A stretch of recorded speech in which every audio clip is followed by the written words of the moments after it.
Hi guys! So ayan, ang nakikita nyo ay yung kalan ko dito sa amin. Naubusan ako ng gasol sa loob ng bahay, so pansamantala dito muna ako magluluto. And this morning I'm going to boil sweet potato para sa agahan. Yan.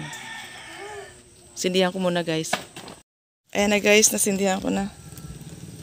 Ang hirap kaya bebe? Mag ng apoy. Tatakot ako ng apoy, Tita Ikan. Yes. Halika, hugasan natin yung kamote. Sige.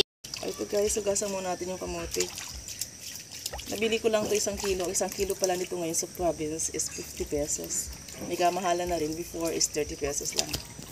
O, imagine, 4 na piraso. O, 5 piraso lang.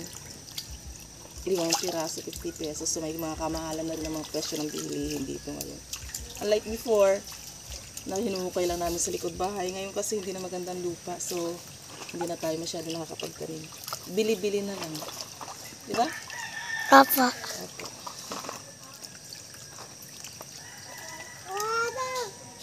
Nakakamiss din kumain ng ganitong guys. Kasi puro na lang tayo kanin sa umaga, tinapay. Puro uling pala yung kamay ko. Mukha ko ba mukhang uling din? Pa? Mukha ko mukhang uling. Hindi pa.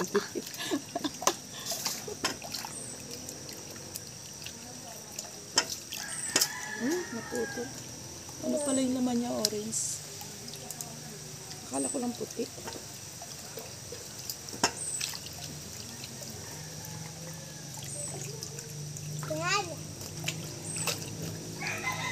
Hindi ito na ginawa ko. Wait lang, bebe. Yan ang dito. Hindi natin tubig. Sino naglagay nito dito? Ako. Tanggalin ko, ano? O, laro mo na yan. Tumbili lang. Bakit mo tinanggal? Lagyan na natin ang sabaw. Laga natin. Bakit ko to? Ano sinira?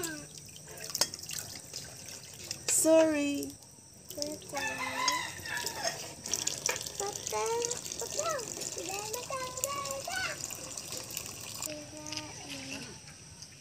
Mausok.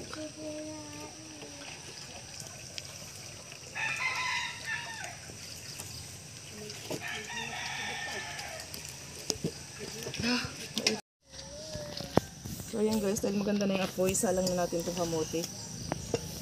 Yan. Mausok. Yan. So after 30 to 45 minutes, ready to eat na yan. Kakain ka na kamote? Yes? Okay.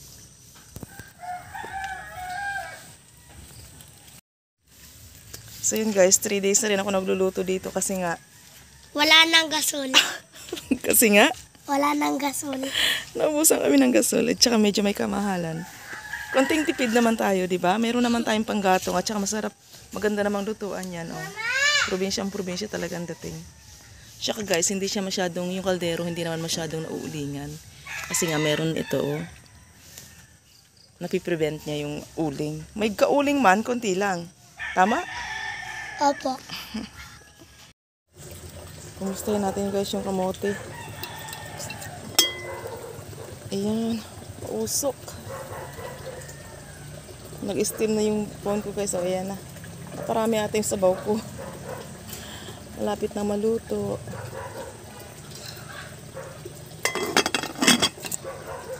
Guys, luto na siya. Kita nyo naman na bibiyak-biyak na.